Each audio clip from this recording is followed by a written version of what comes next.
तर मुंबईमध्ये पावसाचा जोर कायम असल्याचं पाहायला मिळतंय। रात्रीपासूनच दादर, फ्लोर परेल, वांद्रे, सायन या परिसरामध्ये मुसळधार पाऊस सुरू आहे। पालघर, ठाणे, मुंबई, रायगडला सुद्धा पावसाचा रेड अलर्ट दिला गेलेला आहे। तर राज्यामध्ये 21 ऑगस्ट पर्यंत अतिवृष्टीचा इशारा दिला गेला आहे। कोकणासह मध्य महाराष्ट्रात सुद्धा अतिवृष्टीचा इशारा आहे। राज्यभरात पुढील 5 दिवस पावसाचा जोर वाढेल असं सांगितलं गेलंय। अनेक नद्यांनी धोक्याची पातळी ओलांडलेली आहे, त्यामुळे नदीकाठच्या सर्व गावांना सतर्कतेचा इशाराही दिला गेला आहे। जुई जाधव सध्या या संदर्भातली माहिती देतात। जुई, पावसाची सध्या काय परिस्थिती आहे मुंबई आणि इतर शहरांमध्ये?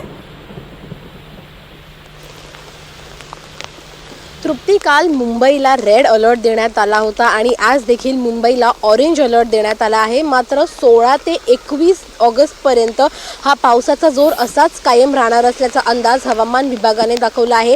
आताची जर आपण पावसाची परिस्थिती पाहिली तर मग रात्रीपासूनच मुंबईमध्ये पाऊस पडतोय। पावसाने जराही उसंत घेतलेली नाहीये। खरं तर हा पाऊस काल रात्रीपासूनच सुरू झाला होता। काल दिवसभर हा पाऊस असाच पडत होता।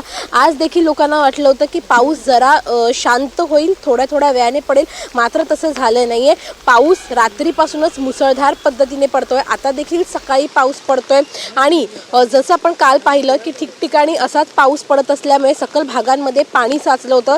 सध्या तशी परिस्थिती कुठे दिसून येत नाहीये, कारण का जे वॉटर पंप्स मुंबई महानगरपालिकेने लावले आहेत ते ॲक्टिव्ह केले आहेत आणि जिथे जिथे जरासं जरी पाणी साचते असं त्यांना वाटतंय तिथे तिथे पाण्याचा निचरा एकदम लगेचच मुंबई महानगरपालिकेकडून केला जात आहे।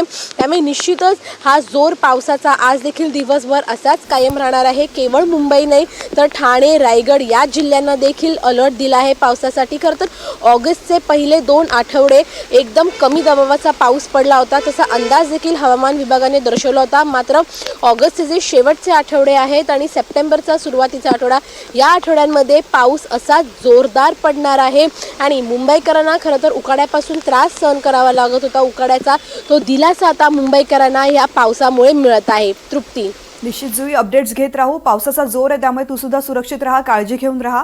धन्यवाद संपूर्ण माहिती करता।